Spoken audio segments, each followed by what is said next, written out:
So, heto na mga idol, dahil nga sa ganda ng nilalaro this past few games ng Golden State, lalo na ang kanilang bagong shooter na si Buddy Hield, hindi na nga nakapagtataka bakit tinalo pa nito si Stephen Curry na makapasok sa MVP rankings. Tara't pag-usapan natin yan at talakayin ng balitang trending ang usap-usapang trade request ni Giannis Antetokounmpo. Pero bago yan, please don't forget to hit the notification bell at mag-subscribe sa aking channel.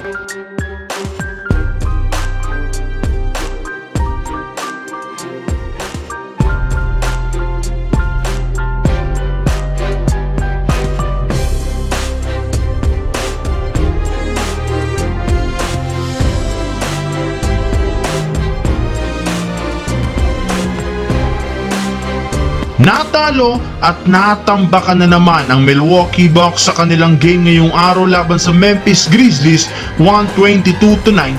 Hindi na naman naging sapat ang naitala dito ni Giannis Antetokounmpo na 37 points, 11 rebounds at si Brook Lopez na kumuha ng 12 points, 3 rebounds since napakabigat ni Damian Lillard matapos siyang mag-struggle sa pagtatala lamang ng 4 points sa loob ng 33 minutes. At dahil dyan bumagsak na sa 1-4 ang kanilang record kung saan isa nga sila sa mga worst team ngayon sa Eastern Conference. Kaya hindi na napigilan pa ni Giannis Antetokounmpo na madismaya sa pinaggagawa ng team. Sa katunayan, trending sa social media ang balita na posible nga pong mag-request ng trade si Giannis Antetokounmpo sa Milwaukee kapag nagpatuloy pa ang nakakahiyang pagkatalo. At kabilang sa mga teams na gusto o preferred nitong puntahan ay ang Miami Heat o di kaya ang Brooklyn Nets. Simula nga po nang kunin ng Bucks si Damian Lillard at i-trade si Jrue Holiday,